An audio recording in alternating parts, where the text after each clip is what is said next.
ibu-ibu yang hadir secara langsung di Mahkamah Syariah Banda Aceh yang dirahmati Allah Subhanahu wa Ta'ala.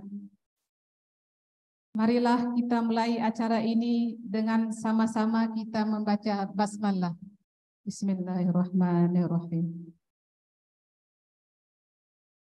Alhamdulillah, Allah masih memberi kita kesehatan dan kesempatan sehingga kita dapat mengikuti kajian yang rutin kita laksanakan pada setiap hari Jumat.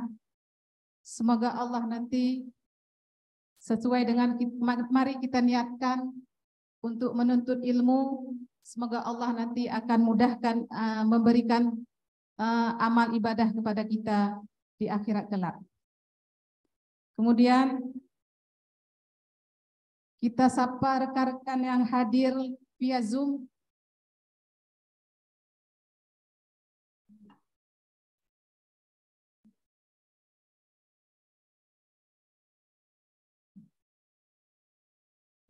Ada Ibu Sri Gustini tadi ya. Ibu Sri Gustini, selamat bergabung dengan kami Ibu. Selamat bergabung. Terima kasih Ibu. Sama-sama. Selamat bergabung dengan kami di Mahkamah Syariah Banda Aceh Ibu.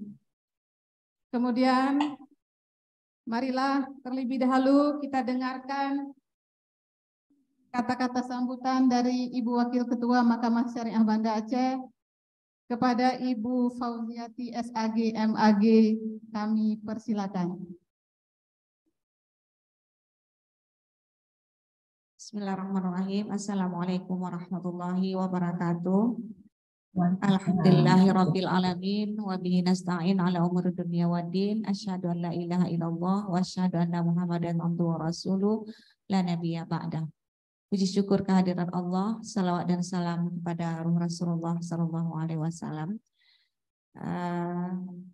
Kami atas nama pimpinan Mahkamah Syariah Banda Aceh sangat mengapresiasi adanya kajian keilmuan untuk ibu-ibu Mahkamah Syariah Banda Aceh terkait isu-isu perempuan dan anak yang senyatanya kita lihat bahwasanya perempuan dan anak yang sekarang ini sangat diperhatikan oleh undang-undang dan tentunya negara juga dengan adanya peraturan-peraturan perlindungan perempuan dan anak.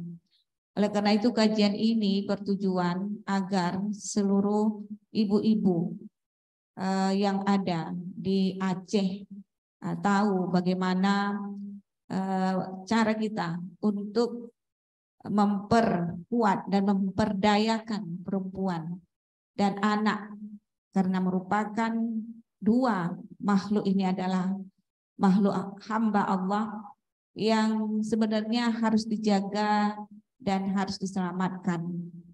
Karena kalau kita berbicara tentang bagaimana hak perempuan dan anak itu mungkin ada kajian yang lebih intensif lagi. Cuman kali ini Mahkamah Syariah Banda Aceh mengkaji ulang kembali bagaimana banyaknya kasus-kasus perempuan yang diterlantarkan oleh suami, yang mengalami KDRT, dan berapa banyak juga anak-anak yang menjadi korban sebagai tindak pidana daripada kaum yang sudah dewasa atau kaum dewasa.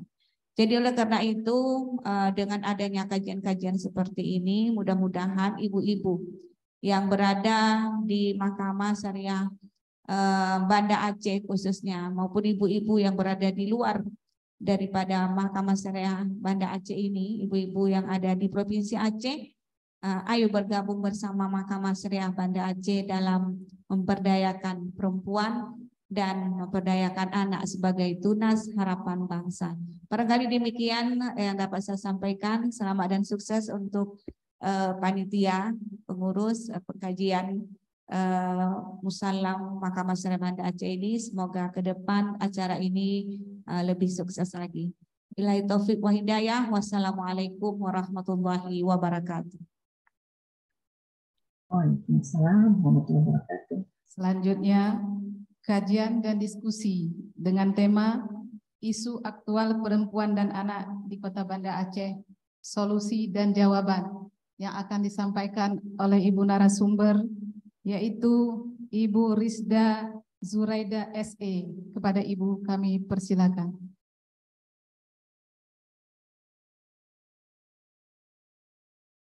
Bismillahirrahmanirrahim. Assalamualaikum warahmatullahi wabarakatuh. Hamdan wa syukranillah, salatan wa salaman ala rasulillah wa ala alihi wa sahbihi wa mawala. Rabbi syrah li sadri wa yassir li amri wahlul 'uqdatam min lisani yafqahu qauli.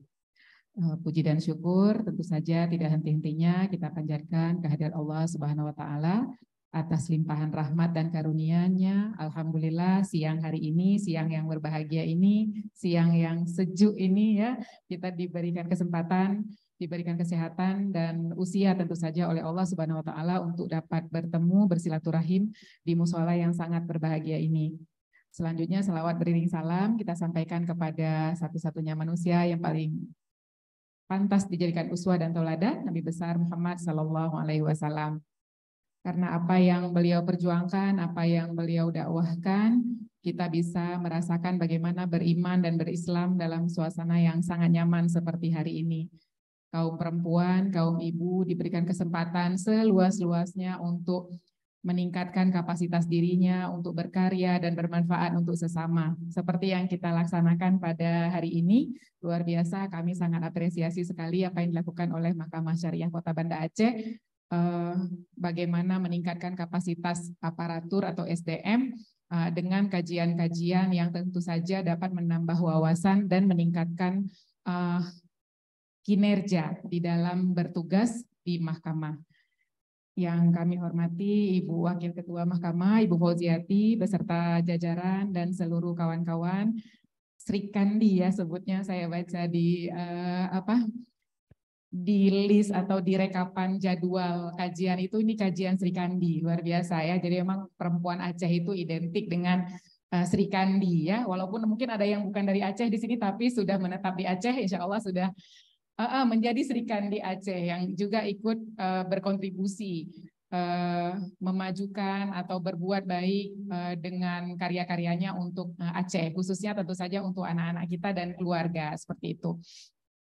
Ibu-ibu semua, saya pada kesempatan ini sebelumnya ingin menyampaikan permintaan maaf dan salam dari Ibu Kadis karena seharusnya beliau yang berada di sini dan menyampaikan kajian pada hari ini. Tapi qadarullah kondisi Ibu sudah 2 hari ini telinganya berdenging, jadi memang dalam kondisi yang tidak nyaman. Hanya beliau memang memaksakan untuk datang ke kantor ya karena ada surat-surat yang harus ditandatangani dan seterusnya. Tapi untuk beraktivitas agak sedikit ada keterbatasan seperti itu, ada ketidaknyamanan karena kupingnya sedang bermasalah dan beliau juga sedang dalam proses persiapan hajatan pernikahan putri beliau seperti itu ya. Jadi memang suasananya belum memungkinkan beliau bersama-sama dengan kita hari ini. Mudah-mudahan ini tidak menyurutkan semangat kita ya untuk berdiskusi hari ini walaupun ketidakhadiran Ibu Kadis bersama kita. Ibu-ibu sekalian dan ada satu bapak nih ya, adik kita kayaknya. Kami dimintakan untuk menyampaikan atau sharing tentang kondisi perempuan dan anak di Kota Banda Aceh, persoalannya dan kemudian apa seperti itu ya kebijakan-kebijakan yang dilakukan oleh pemerintah Kota Banda Aceh untuk merespon isu-isu ini. Lebih kurang atau sedikit banyak tentu saja ujung dari persoalan anak dan perempuan yang ada di Banda Aceh itu bermuara ke Mahkamah Syariah seperti itu ya. Artinya ibu-ibu yang hadir di sini juga saya yakin sekali sudah sangat paham apa sebenarnya yang terjadi di tengah-tengah kita, bicara khususnya tentang perempuan dan anak seperti itu ya. Karena seperti tadi sebagian besar berujung ke sini, berakhir di sini gitu ya, eksekusinya ada di Mahkamah Syariah seperti itu. Nah, tapi nggak apa-apa, kita akan coba melihat beberapa hal, beberapa informasi. Saya juga bawa data-data nih, nanti mungkin kita bisa coba bandingkan atau coba diskusikan bagaimana kondisi atau apa yang dilakukan oleh MS terkait dengan data-data perempuan dan anak dengan apa yang dilakukan oleh Dinas Pemberdayaan Perempuan dan Perlindungan Anak terkait dengan kondisi perempuan dan anak yang mengalami kekerasan. Ini hanya baru satu segmen ya, perempuan dan anak yang mengalami kekerasan. Boleh di next deh. Ya, lanjut aja, ini sedikit perkenalan tentang saya. Nah, Saya mau mulai dari sini. Ini adalah komposisi penduduk Kota Banda Aceh. Saat ini jumlahnya sekitar 250 jiwa. Kalau di total ya 280 maaf. Nah tapi kalau kemudian kita coba breakdown, jumlah keluarganya ada 74.000, anak usia 0 sampai 18 tahun 88.000 atau 30% dari total penduduk Kota Banda Aceh. Kemudian perbandingan laki-laki dan perempuannya hampir sama ya, hampir seimbang. Jadi jumlah perempuan dan laki-laki yang ada di Kota Banda Aceh ini hampir sama jumlahnya, berimbang seperti itu. Kalau kita sering atau pernah membaca bahwa jumlah perempuan saat ini lebih banyak daripada jumlah laki-laki, nah ini mungkin nggak terjadi di Banda Aceh gitu ya, karena hampir seimbang seperti itu jumlahnya. Jadi memang juga akhirnya kesempatan-kesempatan atau peluang-peluang untuk laki-laki dan perempuan itu ya sama seperti itu ya, karena memang jumlahnya secara proporsional, secara proporsi juga sama seperti itu. Nah di berikutnya ini kita mungkin akan coba, saya bersama kawan-kawan di dinas mencoba mengelompokkan atau mencoba mengkotak-kotakkan beberapa persoalan perempuan yang dihadapi oleh perempuan di Kota Banda Aceh. Boleh di next? Nah ini kita coba ada 4 isu besar yang dihadapi oleh perempuan. Yang pertama ekonomi dan peran ganda. Nah ini nggak bisa dipungkiri ya, ibu-ibu yang hadir di sini, nah ini kita semua juga menjalani peran ganda. Sebagai ibu rumah tangga tentu saja yang urusan domestiknya tidak pernah selesai. Kemudian juga urusan ketika kita telah memutuskan bertanggung jawab untuk menjadi seorang pelayan publik seperti itu ya, seorang ASN, artinya ada peran yang memang harus dilakukan oleh kita, dua-duanya harus maksimal. Di rumah harus maksimal, di tempat bekerja juga harus maksimal. Ini kita bicara Banda Aceh daerah perkotaan. Di daerah pedesaan ternyata kondisinya juga seperti ini gitu ya. Ibu-ibu rumah tangga juga merangkap sebagai pendukung untuk mencari nafkah keluarga. Ada yang bertani, berkebun, bahkan yang di daerah pantai ke laut juga ada ya, cari tiram. Nah, kalau kita lihat di pinggiran Banda Aceh, daerah Alunaga, daerah Lampaseh belakang, nah itu juga perempuan-perempuan juga bekerja seperti itu. Artinya memang peran ganda perempuan ini sudah merata di semua tempat dan masuk ke semua profesi seperti itu. Nah, apa kemudian yang menjadi masalah kalau perempuan berperan ganda seperti ini gitu ya? Nah, bersyukurlah kalau perempuan-perempuan ini punya support system yang baik, ibu-ibu. Punya suami yang mendukung, keluarga besar juga support gitu ya, lingkungannya baik. Di tempat bekerja juga sangat responsif terhadap perempuan, misalnya dengan kebijakan-kebijakan yang spesifik terhadap perempuan karena harus menyusui, harus melahirkan, tentu harus merawat anak kalau anaknya sakit dan seterusnya gitu ya. Ini tentu hal-hal yang sangat mendukung perempuan ketika dia harus menjalani peran ganda seperti ini. Nah, tapi sayangnya tidak semua perempuan bernasib baik seperti ini gitu ya. Banyak perempuan yang tidak mendapat dukungan atau punya support system yang baik ketika harus menjalani peran ganda seperti itu. Kalau kita mulai melihat persoalan-persoalan rumah tangga, nah ini sangat banyak ternyata ibu-ibu perempuan-perempuan itu yang seperti udah dia sudah berperan sebagai pencari nafkah utama, jadi udah jadi tulang punggung utama gitu ya, dan kemudian harus menyelesaikan semua persoalan-persoalan yang ada di urusan domestik, kesehatan anaknya, pendidikan anak-anaknya, pengasuhan anak-anaknya dan seterusnya ya. Nah ini yang membuat kemudian menjadi persoalan. Ibu-ibu ini tingkat atau daya tahan setiap orang terhadap persoalan itu kan beda-beda ya. Ada yang strong nih, perempuannya strong dan bisa memanage waktu dengan baik, apa yang harus dilakukan di rumah dan di kantor dan seterusnya. Tapi banyak juga yang panikan, banyak juga yang kemudian merasa bersalah, misalnya ketika meninggalkan anak, waktu anaknya masih kecil-kecil ditinggal, dititip, dan seterusnya, muncul rasa bersalah. Nah, itu berpengaruh ke kondisi psikologis perempuan, seperti itu ya. Belum lagi hantaman-hantaman tadi, yang dari misalnya suami tidak mendukung atau tidak mau tahu istrinya di tempat ketika bekerja keluar rumah, itu kan sama-sama capeknya dengan suami. Nah, tapi ketika sudah di rumah, itu ada suami yang nggak mau tahu. Yang dia tahu istri itu yang mengurus rumah tangga, yang memastikan semuanya berjalan dengan baik dan seterusnya gitu ya. Nah, ini yang kemudian memicu persoalan-persoalan dan kondisi perempuan sehingga bisa terjebak di suasana-suasana atau kondisi yang tidak diinginkan sehingga menyebabkan perempuan akhirnya apa istilahnya Ibu ya, kayak burnout, frustasi, depresi dan seterusnya gitu ya. Akhirnya sasarannya kemana Ibu-ibu? Nanti takutnya ujung-ujungnya ke mahkamah gitu ya. Kalau bekerja di pelayanan itu mulai itu senyumnya udah kurang, pelayanannya tidak ramah gitu ya. Itu kalau di tempat bekerja. Kalau di rumah, anak tuh biasanya jadi sasaran paling empuk untuk melampiaskan emosi ibu gitu ya. Nah, ini maka penting ketika perempuan sudah memutuskan untuk bekerja di dua ranah ini dan mengambil dua peran ini harus memastikan bahwa kondisi fisik dan psikisnya itu sehat. Karena sangat pengaruh ini ya, kondisi ibu yang sehat itu juga apa istilahnya vibrasinya, vibes-nya itu akan dirasakan juga oleh anak-anaknya. Kalau ibunya bahagia, insya Allah anaknya juga bahagia, maka surga apa rumahku surgaku itu akan sangat terasa gitu ya. Nah, tapi kalau ibunya depresi, ibunya stres, ibunya asik marah-marah, kalau bicara oktavnya sampai selalu tinggi gitu ya. Nah, itu dikhawatirkan akan berdampak tidak baik bagi keluarga dan juga di tempat pekerjaan seperti itu ya. Kalau udah bicara tempat pekerjaan, tentu nanti orang udah nggak lihat lagi kan, si Ibu Ani itu kok nggak ramah ya, kok bicaranya ketus ya sama kita kan mau ngurus ini itu segala macam. Yang dilihat orang kan bukan si Ibu Ani, yang dilihat orang adalah institusi. Jadi kita itu membawa nama besar lembaga kita. Nah, makanya tadi saya sampaikan ini akan sangat berpengaruh, baik di rumah ataupun di tempat bekerja. Kemudian kalau kita lihat dari sisi ekonominya saja, ternyata masih banyak juga perempuan-perempuan yang dia mengambil peran di ekonomi non formal. Jadi di apa ya?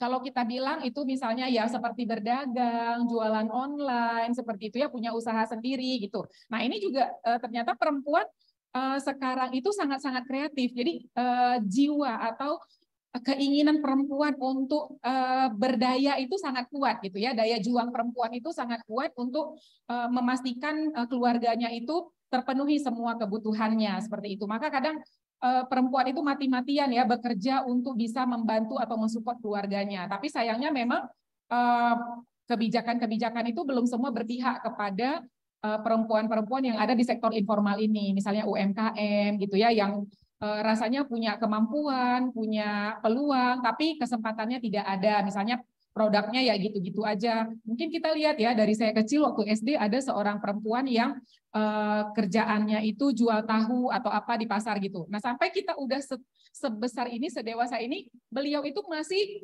usahanya tuh itu gitu. Sampai harusnya kan ada perkembangan, harusnya ada perubahan gitu ya. Nah ini kadang-kadang yang tidak tersentuh oleh sistem yang ada di negara kita. Jadi sehingga perempuan itu terpuruk terus seperti itu ya. Nah ini di sektor ekonomi. Kemudian kita juga melihat kondisi-kondisi perempuan sekarang itu berperan sebagai orang tua tunggal atau single parent gitu ya. Nah kalau tadi berperan ganda ini masih ada pasangannya, jadi masih ada apa ya, masih ada pegangannya, masih ada teman diskusinya. Kalau keluarganya mudah-mudahan yang kita bilang ini ideal lah ya, keluarga yang harmonis dan baiklah seperti itu. Nah tapi kalau yang seperti ini kebayang ya Bu ya, bebannya kan lebih berat lagi ya. Tidak punya teman diskusi, tidak punya tempat bergantung, semuanya harus dipikirkan sendiri, semuanya harus dilakukan sendiri ketika menjadi orang tua tunggal seperti itu. Nah ini kondisi-kondisi perempuan yang sangat-sangat rentan menjadi korban kekerasan, menjadi pelaku kekerasan, menjadi kemudian maaf-maaf masuk ke dalam kategori ODGJ, orang dengan gangguan kejiwaan. Nah ini bukan gila ya ibu-ibu ya, tapi gangguan kejiwaan, masalah-masalah psikologis yang kalau itu dibiarkan akan menumpuk dan lama-kelamaan dia akan menyerang organ seperti itu. Jadi ini berdampak ke tubuhnya si perempuan itu sendiri. Kemudian pengambil kebijakan. Nah kami melihat khususnya nih di pemerintah Kota Banda Aceh, kesempatan perempuan untuk duduk di posisi pengambil kebijakan itu masih sangat kecil persentasenya gitu ya. Kalau di MS Banda Aceh ini ada Bu Pujiati nih, orang nomor 2, artinya beliau adalah pengambil kebijakan seperti itu ya. Kalau di Banda Aceh sekarang jumlahnya sudah sangat sedikit. Kalau dulu ada, kalau kecamatan nih kita bilang ada camat ya, camat itu 9, tadinya ada 2 perempuan. Sekarang udah nggak ada lagi, semuanya laki-laki gitu ya. Kemudian kecil itu ada 90. Pernah ada 1 kecil di masjid yang perempuan, tapi terus kemudian nggak ada lagi.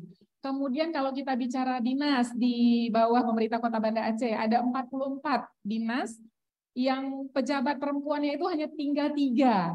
Ya, kalau tahun-tahun sebelumnya itu masih ada 9 orang pejabat perempuan. Makin ke sini makin berkurang seperti itu. Ini di Pemko Banda Aceh kita mencoba mengevaluasi. Tapi ternyata di instansi yang vertikal, IMS, kepolisian, kejaksaan, BUMN, kesempatan-kesempatan ini masih terbuka gitu ya. Tapi kalau dilihat persentase dari tadi jumlah penduduk Kota Banda Aceh, jumlah ASN-nya itu ada 4.400.000, penduduknya 4.000, maaf, penduduknya 280.000, ASN itu ada 4.000 jumlahnya. Nah, jadi dari 4.000 ini yang mengambil kebijakan itu sangat sedikit jumlahnya gitu ya. Jadi kita nggak ngerti kenapa kesempatan kepada perempuan ini sangat-sangat tertutup seperti itu. Padahal kalau kita mau jujur-jujuran, ada beberapa posisi, ada posisi-posisi yang sebenarnya itu memang sangat strategis kalau dipegang oleh perempuan seperti itu ya. Apalagi terkait dengan hal-hal yang menyangkut dengan tadi ya persoalan keluarga, pendidikan dan seterusnya. Kemudian yang kita lihat di legislatif, nah justru di legislatif ini ada peningkatan. Kalau dari dulu ya tahun ke tahun itu hanya ada 1 anggota dewan yang perempuan, nah sekarang ini ada 4 ya. Ibu-ibu kami sangat merasakan ketika ada perwakilan perempuan di lembaga legislatif itu sangat berbeda suasananya seperti itu ya.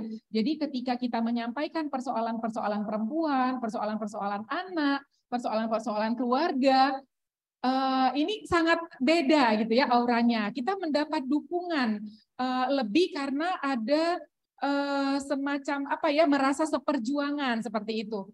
Oh, tadi saya lupa menyapa Ibu yang di Zoom ya Bu ya. Mohon maaf tadi terlewat seperti itu. Selamat ya Bu ya, kita bergabung di sini ya. Nah, seperti itu yang kita rasakan selama ini ketika kita berinteraksi atau berkoordinasi dengan legislatif yang di sana ada perwakilan perempuannya. Nah, ini sangat terasa kita mendapat dukungan dan seterusnya gitu ya. Mindset, perspektif laki-laki, kaum bapak, kaum laki itu tidak semuanya sama gitu ya. Jadi sangat diperkuat sekali ketika ada perwakilan perempuan di sana seperti itu. Nah, yang terakhir ini perempuan korban kekerasan ya. Ini jumlahnya semakin banyak. Saya melihat trennya, nanti saya bisa tunjukkan ya di bawah ada tren data perempuan dan anak korban kekerasan yang ditangani oleh Dinas Pemberdayaan Perempuan dan Perlindungan Anak Kota Banda Aceh. Kita nanti bisa lihat di sana jenis dan bentuk kekerasannya apa saja yang dialami oleh perempuan dan anak seperti itu ya. Oke, berikutnya kita akan lihat ini ibu-ibu beberapa kondisi ya perempuan yang ada di Kota Banda Aceh secara umum. Nah, ini saya coba mengutip nih kondisi anak-anak kita yang sempat ditayangkan atau sempat dipublish di media sosial terkait dengan anak putus sekolah, apakah itu anak yang normal secara anak yang ini ya kebanyakan atau anak disabilitas. Kemudian ini juga, oh maaf sebelum saya lanjut ke sini tadi saya ingin berbagi kepada kita juga. Oh, atau nanti aja lah ya sekalian ya, ini masalah-masalah aja dulu ya, nanti kita baru masuk ke solusi seperti itu. Nah, kalau yang ini, yang berita di sebelah kanan kita ini, nah ini sudah direspon langsung oleh Dinas Pemberdayaan Perempuan waktu itu, bekerja sama dengan Dinas Pendidikan. Jadi anak-anak ini sudah bersekolah kembali. Jadi kita sangat berterima kasih sekali ketika ada masyarakat yang meneruskan info-info seperti ini kepada pihak yang berwenang gitu ya, sehingga hak-haknya bisa didapatkan kembali oleh anak-anak ini. Boleh next? Nah, ini juga hal yang mengkhawatirkan ya. Ini yang nggak enaknya lah pokoknya kita nampak ini. Masalah anak siswa-siswa kita tuh ternyata 50% siswa di Banda Aceh sudah mulai merokok. Ini penelitiannya dilakukan oleh Aceh Institute di tahun 2021. Kemudian juga mengkritisi papan reklame yang masih tersebar. Walaupun di Kota Banda Aceh itu untuk di jalan-jalan utama udah nggak ada lagi ya, tapi di pinggiran-pinggiran masih terlihat seperti itu. Kemudian narkoba juga mengkhawatirkan ya, rokok, vape ya, kemudian narkoba dengan segala jenisnya. Teringat saya 3 minggu yang lalu bersama dengan Dinas Sumber Daya Perempuan Provinsi Aceh, kami turun mencoba melihat beberapa titik yang ada anak-anak di persimpangan, anak-anak yang dieksploitasi di persimpangan. Yang tujuan kita itu melihat anak-anak yang jualan. Mungkin ibu-ibu sekarang juga lihat ya, anak-anak banyak yang dipekerjakan oleh orang tuanya di persimpangan gitu. Walaupun mereka itu bukan warga Kota Banda Aceh, datang dari pinggiran Kota Banda Aceh, tapi ketika ini ada di wilayah Kota Banda Aceh, tentu pemerintah Kota Banda Aceh harus merespon seperti itu ya. Yang kami lihat ibu-ibu, jadi kita menyasar anak-anak yang berjualan, ternyata kita mendapati bonus gitu ya, dapat bonus. Ada sebuah keluarga dengan anak yang masih kecil-kecil, 4, 3, 2 tahun seperti itu ya, ada 3 atau 4 orang anaknya di Simpang 3 PU. Di Simpang 3 PU kan ada tubuhnya tuh Bu ya, Tugu Adiaksa tuh kalau nggak salah namanya. Jadi tuh memang ternyata mereka pintar gitu ya, cari tempatnya itu nggak terlihat dari jalan arah Ketapang dan nggak terlihat juga dari jalan yang arah Ajun ke kota. Jadi memang ada sudutnya mereka itu duduk di situ sekeluarga, anaknya memang terlihat bermain gitu ya, tapi si ibunya itu ngambil pojokan yang tidak terlihat dari jalan. Kami coba mendekati anak-anak yang berjualan di sana. Dari sana tuh kami dapat info ternyata keluarga itu, orang tua beserta anak-anaknya itu ngelem sama-sama. Nah jadi ini kan mengkhawatirkan kondisinya, ngelem, sama-sama ngelem. Sampai si anaknya bilang, Bu kalau mau lihat lemnya tuh masih ada di sana dibuang, katanya kayak gitu. Jadi itu si bapaknya posisinya sedang minta sedekah, minta sedekah di lampu merah depan Malahayati, si ibunya duduk di tugu, anak-anaknya bermain-main di tugu taman itu, seperti itu. Jadi ini yang pemandangan yang membuat kita miris gitu ya. Nah ketika kita tanya itu dari mana, ya memang bukan warga Kota Banda Aceh, mereka itu dari Kedebing katanya, nah, Aceh Besar ya, Longa seperti itu. Kemudian ketika kami berpindah ke Simpang 5, nah ini lebih mengkhawatirkan lagi, Masya Allah di dalam taman-taman Simpang 5 itu ada kami temukan ibu dan bayi mudanya, ibu umur 17 tahun dan bayinya yang berusia 10 bulan. Ada yang sedang hamil, ada yang balita-balita seperti itu ya. Memang luar biasa kondisinya dan ini memang tadi seperti saya sampaikan memang bukan warga Kota Banda Aceh. Nah inilah memang tantangannya ibu kota provinsi ya, menyedot perhatian masyarakat sekitar dan pinggiran untuk datang ke Kota Banda Aceh melakukan hal-hal yang sebenarnya dilarang di Kota Banda Aceh gitu ya. Jadi ini persoalan yang sebenarnya kawan-kawan Satpol PP, kawan-kawan dinas sosial itu udah kehabisan akal, mau seperti apa menangani mereka-mereka ini gitu ya. Karena mau dijaring, diangkat, ditempatkan di rumah singgah selama 3 hari, kemudian ditawarkan keterampilan, pelatihan keterampilan untuk punya skill seperti itu sehingga mereka nanti diharapkan juga bisa mencari nafkah dari skillnya, ternyata nggak mau. Ya, karena udah merasa enak di jalan. Ya, di jalan itu lebih enak. Apalagi dengan pecahan uang kita sekarang itu paling kecil mungkin 2.000 ya. Sekarang oke lah udah ada lagi pecahan 1.000. 2.000 itu sangat menyenangkan untuk dia gitu ya, tanpa ada usaha yang terlalu berat, dia bisa punya penghasilan sampai 200 sampai 300.000 per hari. Banyak gaji dia Bu sama kita. Dia seperti itu ya. Jadi itu yang membuat mereka keenakan gitu ya. Nah, kemudian kita boleh coba lihat lagi ini terkait dengan narkoba ya, rokok dan narkoba. Nah, kemudian saya juga mencoba menyorot nih tentang kesehatan. Kesehatan juga ternyata bermasalah. Baru kemarin dapat info dari apa istilahnya ya, semacam petugas pendamping stunting. Nah, ini Banda Aceh stuntingnya naik lagi. Angkanya naik lagi. Nah, seperti itu. Padahal kalau kita pikir perkotaan ya, akses informasi sudah cukup baik, mendapatkan makanan yang bernutrisi baik juga tidak terlalu sulit, tapi ternyata ini masih terjadi di Kota Banda Aceh gitu. Kemudian ini yang di sebelah kanan, kalau ibu-ibu menyimak berita-berita di media sosial, sekarang sedang marak nih Bu, diabetes pada anak. Jadi anak usia 10 sampai 14 tahun tuh sekarang sedang dibayang-bayangi dengan bahayanya diabetes mellitus. Nah, ini dari mana anak-anak bisa sampai mengalami ini? Tentu saja balik lagi tadi ya, kondisi atau kemampuan si ibu untuk memastikan anak-anaknya mendapatkan nutrisi yang baik masih jadi PR juga. Nah, seperti itu. Nanti kita akan lihat di datanya. Jadi stunting tadi, maaf sebentar, perilaku hidup atau pola hidup, pola makan masyarakat perkotaan ini juga sangat mengkhawatirkan. Tanpa kita sadari itu ternyata kita membahayakan anak-anak kita. Diabetes itu kan penyakit apa istilahnya degeneratif ya, yang dia memang bukan diturunkan secara genetik atau bukan karena kecelakaan atau bencana alam dan seterusnya, tapi lebih kepada perilaku gitu ya. Jadi memang trennya makin ke sini makin mudah nih orang-orang yang mengalami penyakit degeneratif. Tapi kalau udah sampai di bawah 10 tahun ini kan udah sangat mengkhawatirkan ya. Anak-anak itu sudah organnya artinya sudah tidak berfungsi sebagaimana mestinya. Harusnya masih di tahap pertumbuhan, tapi sudah mengalami persoalan seperti itu. Boleh next deh. Ini yang menarik juga ya. Nah, ini pernyataan dari Kepala Rumah Sakit Jiwa. Nah, ternyata media sosial dan game itu menjadi salah satu penyebab ODGJ di Kota Banda di Aceh ya, seperti itu. Itu disebut tuh di dalam saya coba kunci segmennya. Itu bisa kena anak kecil, dewasa, dan remaja. Artinya anak-anak kita juga rentan, ya, punya gangguan kejiwaan gitu ya. Kalau nanti ibu-ibu baca secara penuh, ini beritanya, Dokter Yesi bilang ternyata adiksi games atau adiksi layar itu berpengaruh pada tumbuh kembang anak.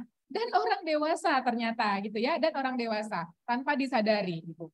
Nah, jadi ini adalah gejala-gejala gangguan kejiwaan yang muncul kekinian, yang tidak ditemukan di masa-masa yang sebelumnya seperti itu ya. Nah, jadi ini hal-hal mendasar sebenarnya, bukannya maksudnya ada senjata biologis yang menyerang anak-anak kita gitu ya, atau ada pengaruh apa gitu ya. Ternyata ini memang akhirnya berawal atau bermula dari kita sendiri gitu. Keluarga sendiri, orang tua sendiri. Nah, ini yang perlu kita saling menguatkan. Seperti hari ini sesama ibu, sesama perempuan ini saling menguatkan, sangat penting untuk sama-sama menjaga agar tadi ya, perempuan itu sendiri, ibu itu sendiri, dan anaknya ya sehat jiwa dan fisiknya seperti itu ya. Baik, boleh di next. Ini kalau bicara anak jalanan. Nah, sama kalau anak jalanan sama juga kalau Banda Aceh itu masih dari luar ya, dari luar kota Banda Aceh. Kemudian juga masih ada fenomena anak-anak terlantar. Jadi anak-anak yang ditelantarkan oleh keluarganya. Ada yang keluarganya ada yang sudah tidak ada lagi. Beberapa anak, ini saya sudah mulai sampaikan beberapa solusi dan kebijakan. Beberapa anak itu memang diambil alih pengasuhannya oleh negara ya. Seperti itu, ditempatkan di LKSA atau ada yang mendapatkan orang tua asuh seperti itu. Artinya memang akan dicarikan solusi.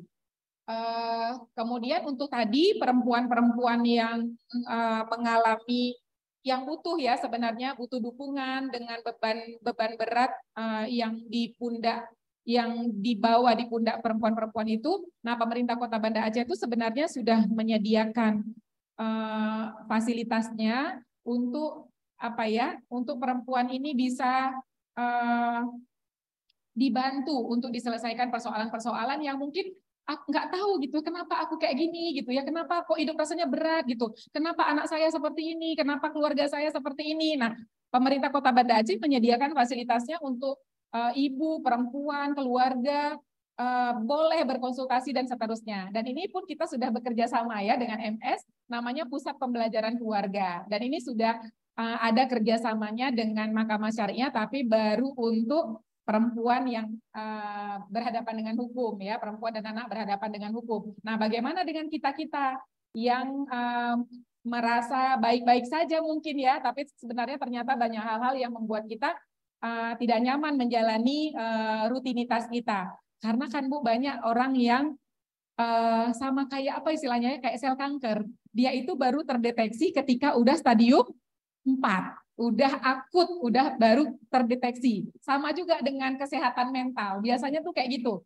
Udah akut, udah kritis, baru merasa kita tuh ada masalah. Kalau di keseharian ini kita kayak nggak, ya udah enggak, aku baik-baik aja kok, kayak gitu ya.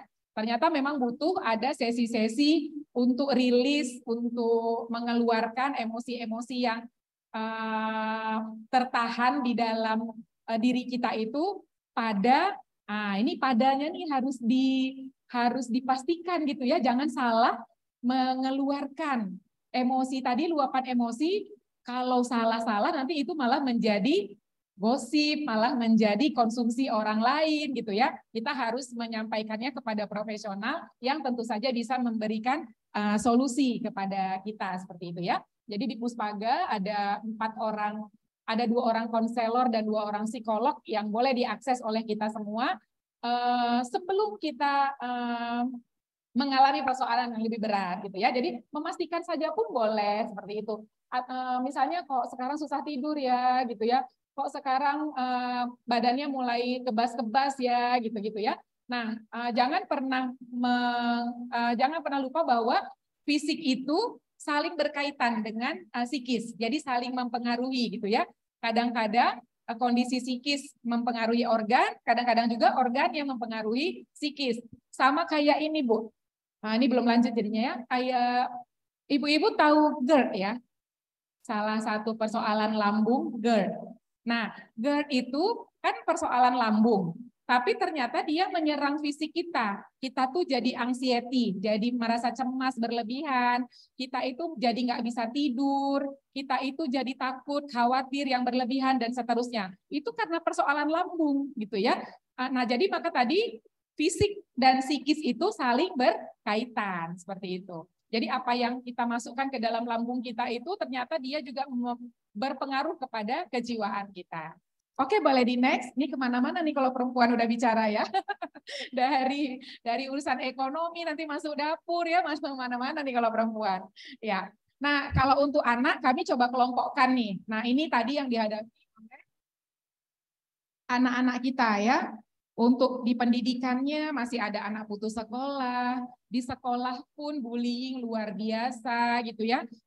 Tentu ini juga sampai nih kan informasinya dan persoalan-persoalannya ke Mahkamah Syariah. Kekerasan apalagi gitu ya.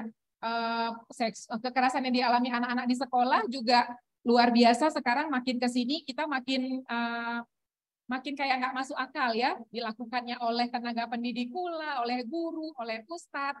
Seperti itu makin nggak masuk akal di kita. Sementara ini terjadinya di lembaga yang seharusnya kondusif, anak-anak kita ada di sana gitu ya.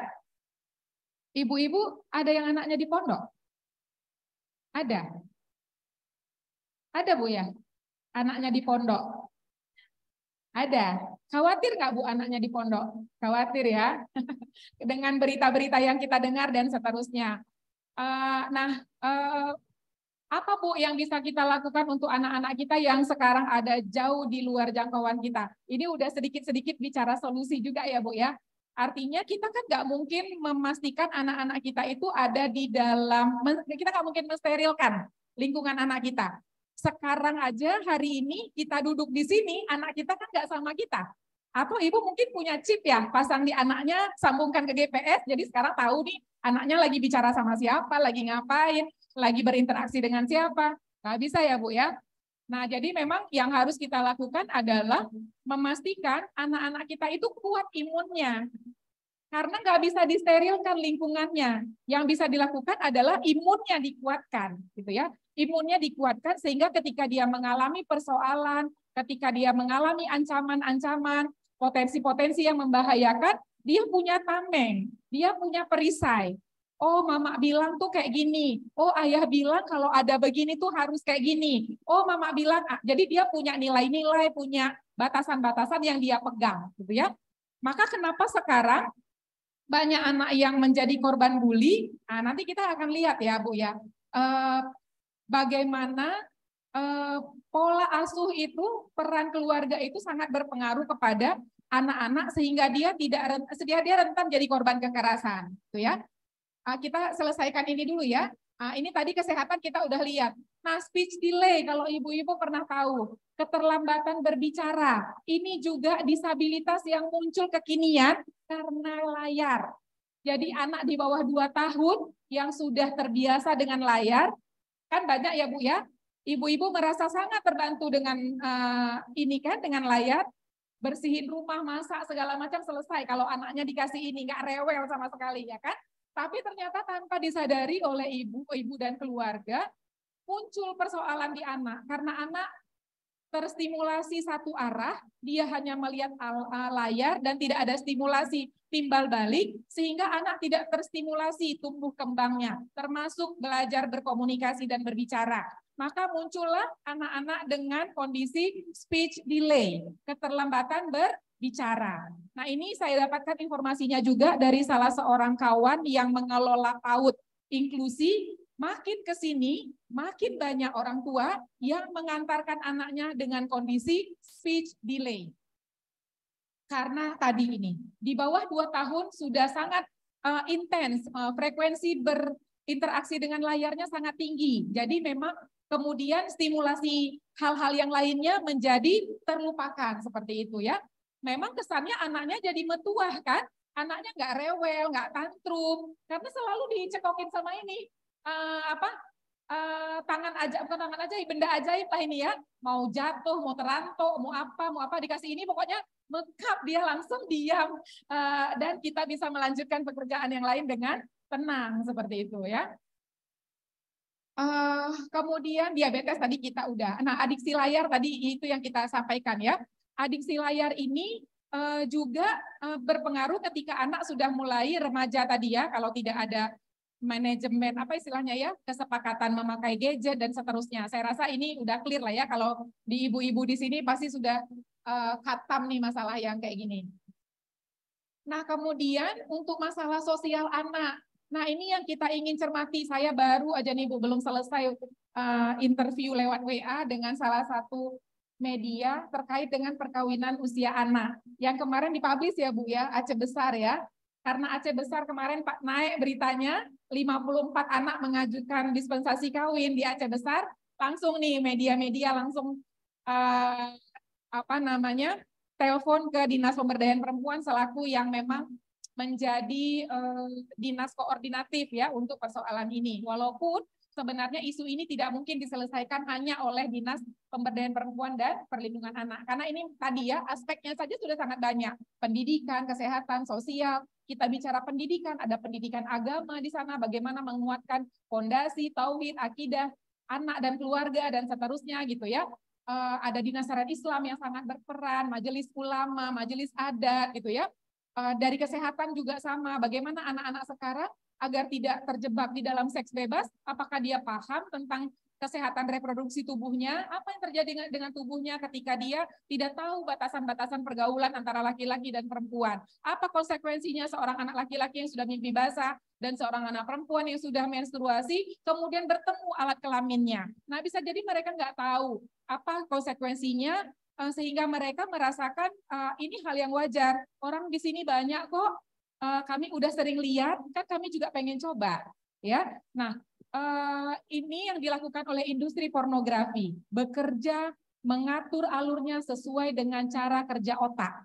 Otak kita itu dirancang oleh Allah itu untuk terus punya kemampuan atau keinginan yang makin hari makin tinggi, makin ke sana makin tinggi, termasuk untuk pornografi memang dirancang seperti itu, dengan dopamin yang ada di otak kita memunculkan rasa senang atau rasa bahagia ketika melihat hal-hal seperti itu. Kalau anak-anak mungkin geli ya Bu awalnya, mungkin geli, tapi geli plus penasaran. Nah gitu ya, geli plus penasaran, maka dia kemudian tertantang untuk kalau hari ini lihat, ih apa tuh, tutup langsung tutup gitu ya, ih apa tuh langsung tutup. Besoknya udah muncul penasaran, apa tuh yang kemarin ya? Nah itu buka lagi akhirnya, dapat 2 menit, besok 5 menit, besok 1 jam gitu ya. Besoknya lagi udah lihat, yang ngerasain tangannya mouse atau layar, dia ingin rasakan bagaimana jika itu terjadi pada tubuhnya. Nah seperti itu ya, maka seperti itu industri pornografi bekerja, mengikuti cara kerja otak gitu ya. Ada rasa penasaran, dan tertantang untuk melakukan hal yang lebih dari yang sebelumnya, seperti itu. Nah, ini yang menjadi persoalan masih harusnya memang ini menjadi perhatian semua pihak, termasuk Mahkamah Syariah juga. Nanti kita bisa perkuat lagi hal-hal seperti ini ya, apalagi ini selaku yang mengeluarkan dispensasi kawin, Bu ya. Nah, ini harus ada kajian-kajian lebih lagi. Kita paham memang MS itu ranahnya eksekusi ya, ketika dokumennya dilengkapi, ketika memang persyaratannya cukup gitu ya, maka tugas MS mengeluarkan dispensasi kawin. Nah, tapi kemudian harus ada kajian lagi. Apa yang terjadi setelah surat dispensasi kawin ini keluar? Siapa yang memantau anak-anak ini ketika melakukan pernikahan di usia anak? Bagaimana kesehatan reproduksinya tadi? Kemampuannya untuk memenuhi nutrisi keluarga, membangun komunikasi antar pasangan, bersosialisasi dengan lingkungan sekitar. Nah, ini udah nggak ada pendampingan lagi, Bu, nggak ada pengawasan lagi. Maka kemudian dia akan berujung nanti ke KDRT lagi. Akhirnya dia ada di situ terus, seperti itu ya. Menambah lagi angka KDRT karena ketidaksiapan anak-anak tadi memasuki kehidupan berumah tangga tanpa bekal yang cukup, seperti itu ya. Tentu ini butuh kajian-kajian lagi ya, Bu ya. Nah, kemudian kita bicara proses tentang pengasuhan. Kami melihat, mengevaluasi dari data-data kasus yang ditangani oleh Dinas Pemberdayaan Perempuan dan Perlindungan Anak, akar masalah yang terhadap semua kasus yang dilaporkan datangnya dari pengasuhan. Semuanya datang dari sana. Artinya ini menjadi akar masalah. Jadi efektifnya kan seperti itu ya, Bu ya. Kalau kita mau nanganin masalah, kan harus cari akarnya dulu gitu ya. Misalnya sedang hujan kayak gini, tiba-tiba nih netes air di depan kita. Mungkin untuk tahap awal kita ngambil ember, nampung, biar airnya nggak kemana-mana. Tapi kan itu tidak menyelesaikan masalah, karena persoalannya ada di atap yang bocor. Yang harus diselesaikan adalah atap yang bocor, seperti itu. Nah, hal-hal seperti ini yang belum dilakukan oleh semua lembaga penyedia layanan, menyentuh hingga ke akar masalah, seperti itu. Ada keluarga yang datang dengan anak, boleh di next deh, saya tunjukkan kondisi anak yang datang ke, boleh bantu next? Lanjut lagi. Oke. Nah, oh ya. Boleh di next saja, boleh. Nah, jadi kan ibu-ibu, ketika di banyak forum, kita duduk seperti ini dengan ibu-ibu, dengan aparatur kampung, dengan guru, seperti itu, kami suka nanya gitu, suka uji sampel, kira-kira apa yang menjadi kekhawatiran orang tua terhadap anaknya saat ini, dengan kondisi kekinian, apa yang menjadi kekhawatiran orang tua. Maka dari sekian, ada kadang saya nanya langsung, Bu, kadang ada ibu-ibu yang nggak berani menyampaikan pendapatnya, kita kasih kertas. Jadi untuk dituliskan sendiri apa yang menjadi kekhawatiran pada anaknya. Kemudian kami kelompokkan, ada 3 poin ini yang menjadi kekhawatiran orang tua. Hampir di semua forum. Kalau di sini kira-kira gimana, Bu? Sepakat dengan itu? Atau ada poin lain? Pergaulan bebas, takut nih anaknya kena pergaulan bebas. Tadi ya kita udah dihantui dengan segala persoalan terkait pornografi dan seks di media dan di lingkungan kita. Kemudian takut anaknya terpengaruh lingkungan yang buruk. Jadi tadi ya berteman dengan narkoba misalnya gitu ya, macam-macam lah. Kemudian yang dikhawatirkan orang tua juga tadi ini pengaruh buruk internet dan sosial media. Padahal yang kasih ini ke anaknya siapa ya, Bu? Yang ngasih orang tuanya. Yang beliin data juga ibunya, juga orang tuanya. Yang pasang wifi IndiHome di rumah juga orang tuanya. Tapi terus orang tuanya takut sama ini gitu ya, tapi dikasih gitu kan. Nah, kok izin konfirmasi sekali lagi. Apakah ibu-ibu di sini ada nggak poin lain, Bu, selain 3 ini?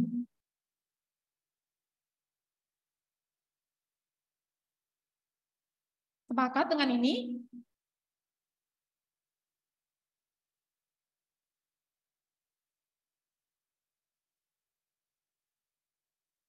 Iya, betul. Narkoba, pornografi, semacamnya gitu ya, Bu ya. Sepakat ya, Bu ya? Oke. Nah, coba kita teliti lagi dari 3 poin ini, ternyata semuanya berasal dari luar rumah kita. Pergaulan bebas di luar rumah, ya kan? Terpengaruh lingkungan yang buruk di luar rumah. Pengaruh buruk media internet dan media sosial. Mungkin bisa jadi di dalam rumah, tapi sifatnya juga masih eksternal, di dalam di luar diri kita gitu ya. Masih eksternal sifatnya walaupun mungkin dia ada di dalam rumah kita. Nah, sebelum saya lanjutkan, Bu, ini saya ingin ngajak kita saya ingin menyampaikan sebuah analogi. Jadi gini, ikan yang ada di laut kan airnya asin ya. Nah, ikan yang ada di laut itu mulai dari kecil ya, mulai dari telur, dari induk ikan bertelur dan kemudian menetas menjadi anak ikan dan seterusnya sampai kemudian ikannya ditangkap oleh nelayan, ya. Kan dia terus ada di lingkungan yang di dalam air asin kan. Nah, dia di dalam air asin terus gitu ya. Dan air asin itu air laut itu kita tahu asinnya itu kan sampai pahit ya, pahit asinnya air laut itu. Ketika ikannya udah ditangkap, udah ada di Penayung, nggak ada lagi di Penayung ya, udah di Mahira. Kalau ibu-ibu di sini belanjanya di mana? Lambaro, Lambaro ya. Nah, udah di pasar ikan Lambaro, terus kita beli kan, ditangkap sama nelayan tadi hidup kan di dalam laut kan, ditangkap, dibawa ke pasar, terus kita beli, kita masak kan. Kira-kira ikannya asin apa enggak, Bu? Enggak ya, padahal dia seumur hidupnya ada di dalam laut ya. Nah, tapi sekarang coba kita bandingkan. Itu tadi ikan hidup ya yang diambil oleh nelayan terus kita beli di pasar. Tapi sekarang kita lihat ikan yang udah mati. Nah, ini ikan yang dijual sama nelayan, kondisinya kan udah mati ya. Kemudian bersisa-sisa lah, nggak laku semua misalnya di pasar tuh ya. Terus sama dijemur, ditaruh garam gitu kan. Berapa hari Bu biasanya bikin ikan asin? 3 hari cukup Bu? Cukup ya, kalau mataharinya terik 3 hari udah cukup ya. Kemudian setelah 3 hari kemudian dia berubah menjadi ikan asin. Cuma 3 hari. Tadi padahal di dalam laut seumur hidupnya ya. Dia di dalam laut terus tapi dia nggak menjadi asin. Apa Bu yang ingin kita sepakati di sini? Atau ada nih yang bisa mengambil kesimpulan dari cerita ini? Apa Bu kira-kira?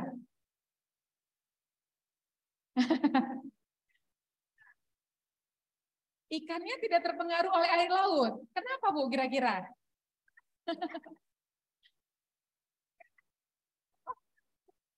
Kenapa Bu ya? Padahal dalam air asin terus dia ya. Kenapa Bu? Karena dia hidup Bu. Bu, karena dia hidup. Karena ikannya hidup. Jadi karena ikannya hidup, jadi dia artinya gini, ternyata pengaruh luar itu tidak sebegitu bahayanya untuk anak kita. Kalau anak kita hidup. Hidup nggak Bu anak kita? Hidupnya pakai tanda petik ya, jiwa dan raga. Jiwanya hidup, raganya hidup,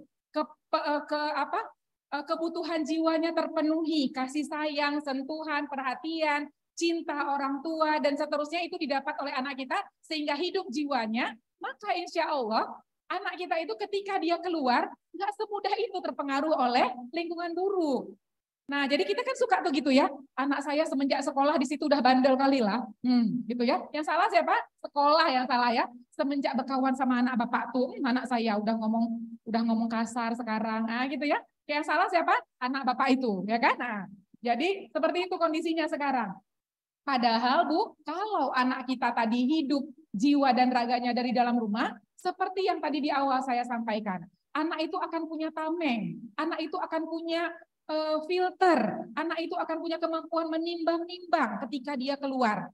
Oh, rokok itu kata mama nggak boleh, akan begini-begini. Oh, kata mama sekarang belum boleh pacaran, karena itu ada batasan pergaulan, aurat, dan seterusnya. Dia akan pegang Bu kata-kata kita. Kalau pendidikan dari rumah itu cukup sesuai dengan yang dia butuhkan untuk bekal dia keluar. Seperti itu ya.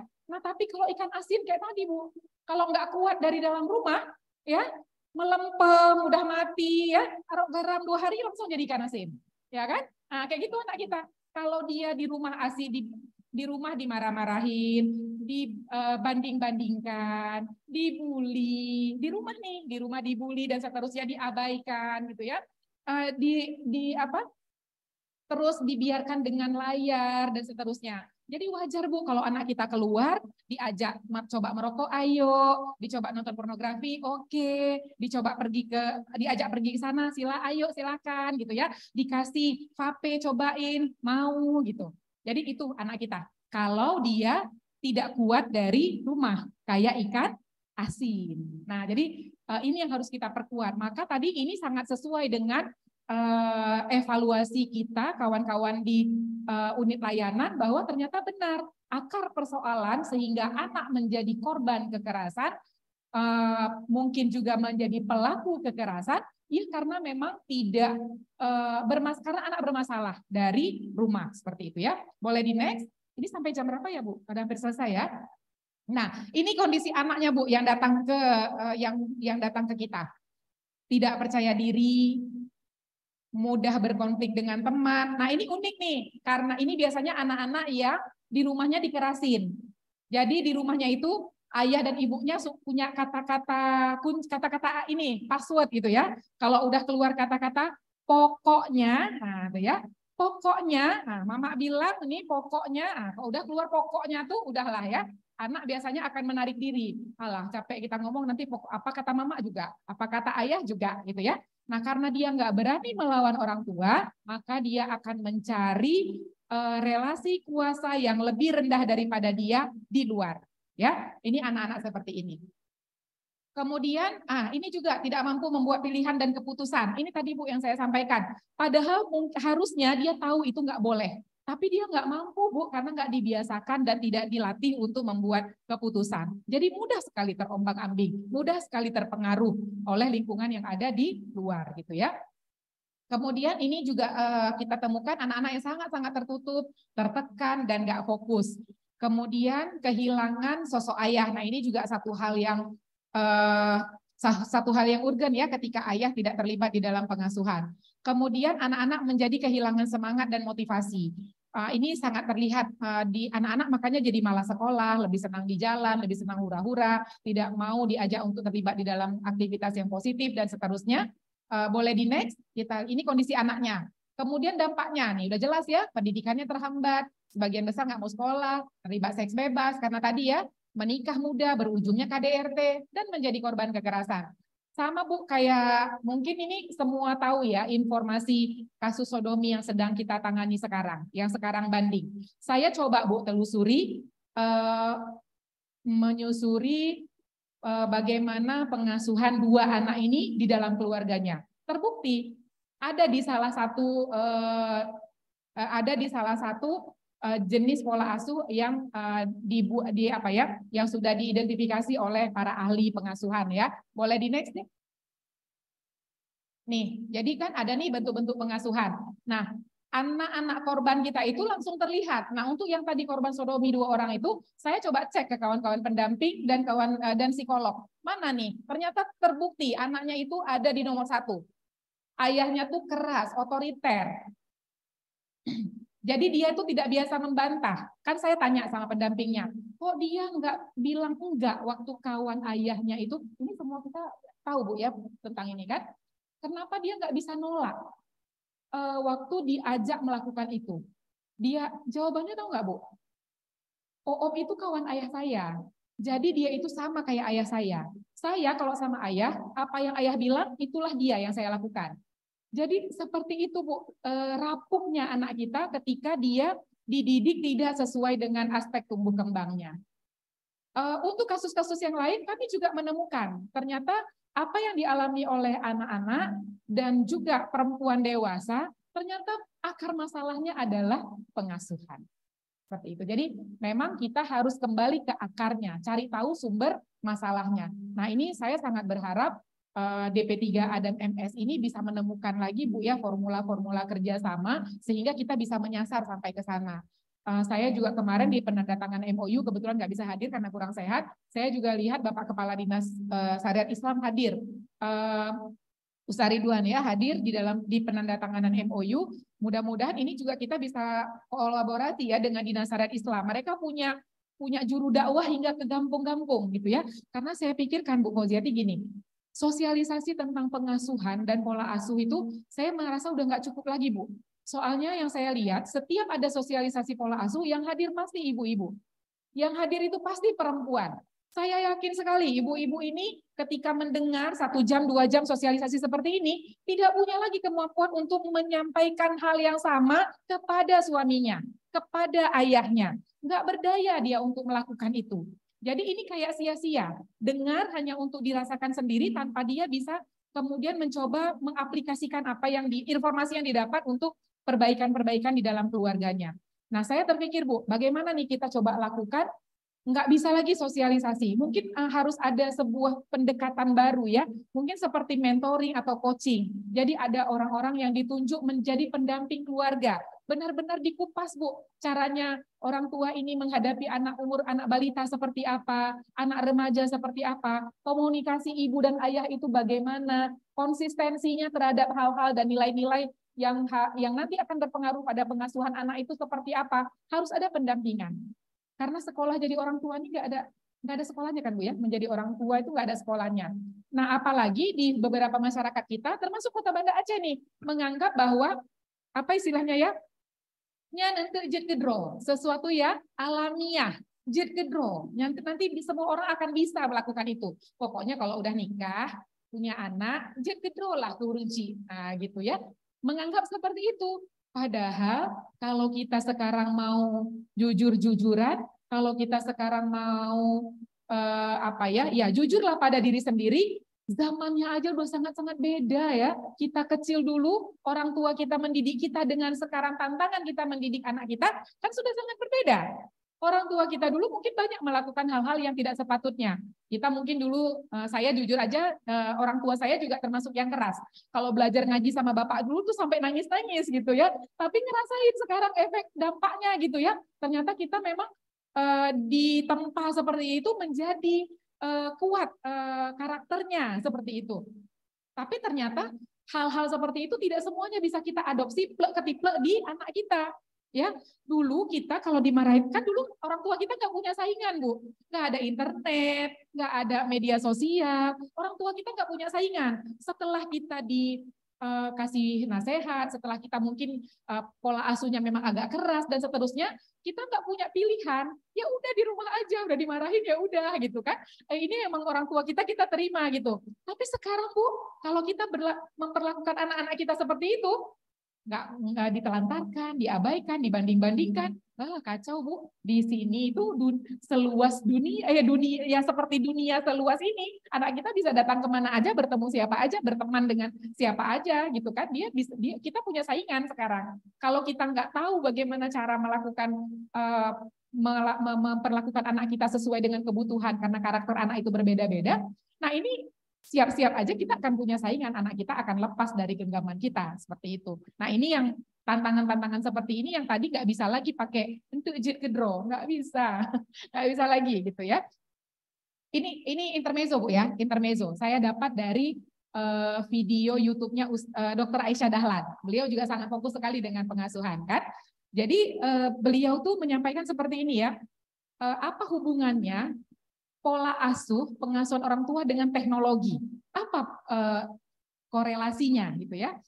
Ini intermezzo, tapi nanti kita bisa ambil nilai-nilainya, value-nya ya. Kalau di kita dulu, mungkin di rumah saya, nggak tahu nih di tempat ibu-ibu. Dulu TV-nya tuh kan yang model TV kita hitam putih, ada gede kayak lemari gitu kan. Nah itu kan suka kayak datang semut-semutnya lah, goyang gitu-gitu kan. Kalau di tempat ibu, kalau TV-nya lagi kayak gitu diapain? Diketok kan? Sama di tempat saya juga sama, diketok TV-nya, tapi terus bagus. Iya kadangnya jadi bagus, jadi hilang semut-semutnya, kita bisa lihat lagi gambarnya gitu kan. Nah itu ternyata sama dengan konsep pengasuhannya. Zaman kita tuh Bu, dikerasin sama orang tua, dikerasin, ditegasin, sehingga kita menjadi sosok-sosok yang seperti hari ini gitu ya. Cocok ternyata pola asuh dengan kemajuan teknologi waktu itu gitu ya. Nah coba kita lihat sekarang gitu ya, pola asuh yang masa sekarang.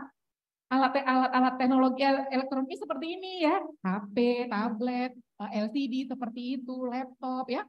Kalau dia goyang, bersemut gitu, agak-agak LCD-nya goyang-goyang, kira-kira kalau diketok, dibanting itu bisa nggak Bu? Nggak bisa, hancur kan ya. Nah, seperti itu juga ternyata anak-anak kita. Jadi ternyata, kok bisa cocok ya kemajuan teknologi dengan pola asuh. Ini intermezzo ya Bu ya, tapi ternyata memang ada korelasinya seperti itu. Walaupun tidak ada kajian ilmiah lah ya tentang itu, tapi ternyata kita bisa mengambil pelajaran dari sana seperti itu.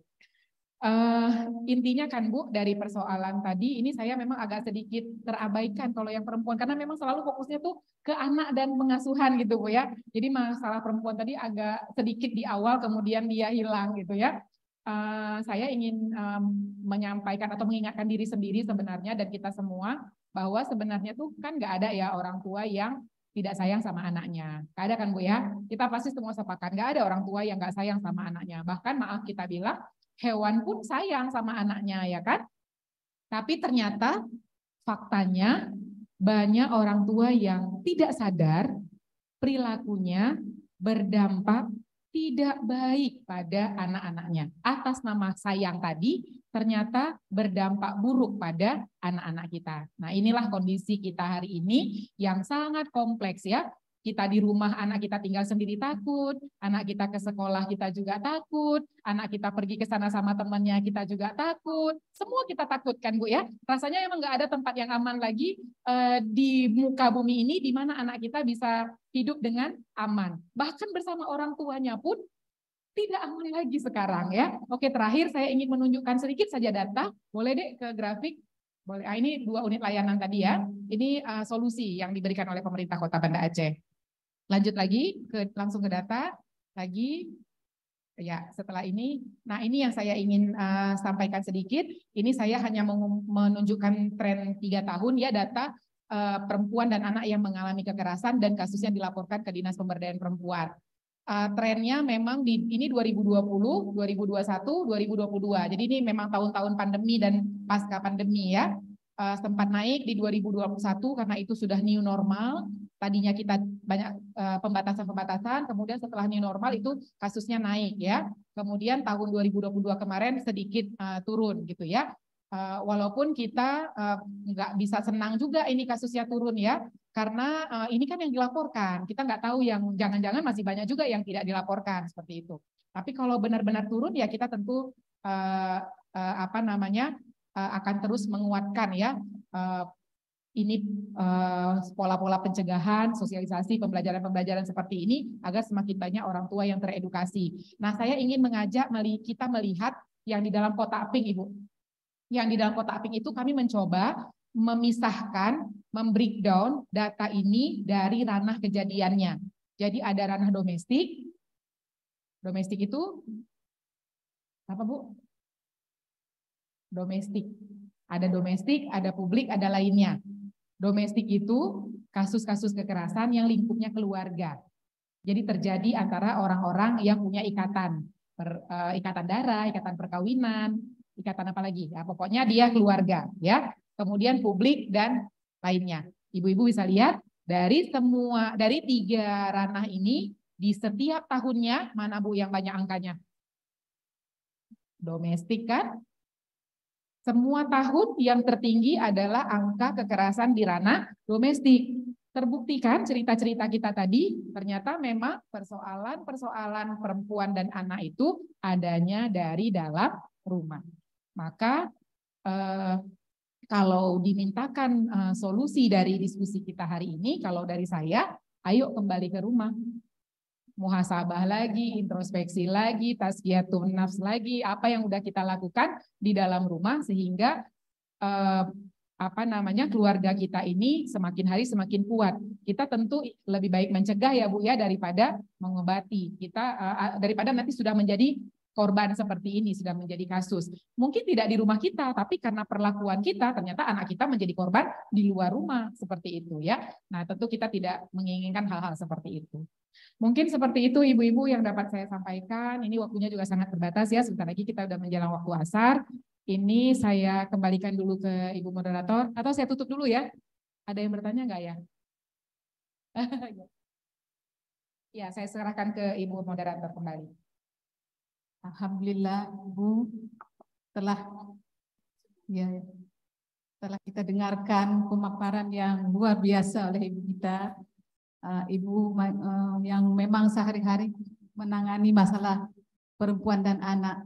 Kemudian kepada ibu-ibu, baik yang hadir lewat Zoom dan ibu-ibu yang hadir secara langsung di Musala Mahkamah Syariah Banda Aceh, kami persilakan untuk mengajukan hal-hal yang ingin didiskusikan. Kami persilakan dulu kepada ibu-ibu yang hadir secara Zoom.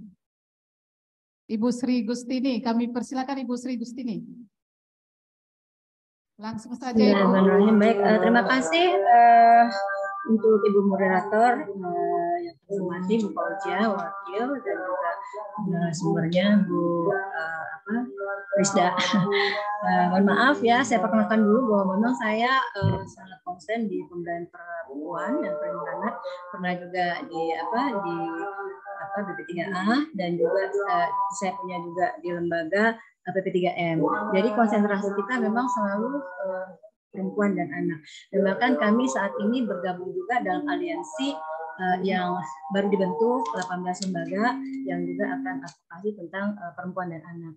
Nah, sejak dulu ketika saya juga ada di BP3A, kemudian juga di PP3M, itu selalu yang sering sekali yang kita temukan, Ibu ya, bahwa kita mendampingi adalah yang sudah menjadi korban. Nah, saya setuju apa yang Bapak Ibu sampaikan tadi, sebenarnya kan kita pencegahan. Nah, ketika itu saya selalu menyampaikan, masuk pada Bu Nevi, saya sampaikan, Ibu ini kalau bagus kita betul-betul pencegahan, gitu ya, jadi pencegahan, dikarenakan dengan pencegahan itu ada semacam bekal sehingga tidak terjadi, karena kami juga selalu mendampingi KDRT. Nah, luar biasa. Baru kemarin juga saya diminta untuk mendampingi KDRT juga. Itu juga korban ketika saya selalu menanyakan, ini bagaimana lingkup keluarga sebelumnya? Iya, karena juga orang tuanya juga dulu suka sering memukul ibunya. Jadi diadopsi seperti itu ya, apa yang dilihat oleh anak. Jadi Ibu, saya mohon maaf singkat saja yang ingin saya harapkan dari Ibu narasumbernya, karena kami juga akan bidding ini Bu untuk program kerjasama partnership Australia dengan Indonesia, dikarenakan diminta juga nanti meminta data ke BP3A itu tentang pernikahan dini, kekerasan, kemudian juga tentang anak. Nah, yang ingin kami harapkan Ibu, apakah kami nanti dalam program ini lebih kepada kami lebih utamakan saja ke preventifnya gitu ya Bu ya, karena ini kelihatannya diberi kesempatan kita mungkin juga pendidikan, sosialisasi terhadap masyarakat, dan di samping juga kalau lembaga kami tetap mendampingi korban-korban yang kekerasan baik itu perempuan dan anak. Jadi singkat saja seperti itu ya, Ibu Rizda, terima kasih. Assalamualaikum warahmatullahi wabarakatuh.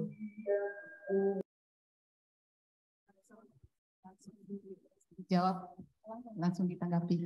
Ya, Ibu Sri, terima kasih dukungannya luar biasa. Bu, ini menjadi pertemuan awal. Mudah-mudahan nanti kita bisa lanjutkan ya Bu ya diskusinya. Kita bisa coba jajaki sinergi program antara DP3A, P2KB nanti dengan MS dan lembaga Ibu tadi apa Bu namanya? LP3M. PP3M. Pendampingan untuk perempuan dan pendidikan pendampingan untuk perempuan dan masyarakat. Oke, iya. Nah ini kan sangat kuat Bu ya, sangat berkaitan seperti itu. Artinya ini sangat terbuka peluang kita untuk berkolaborasi.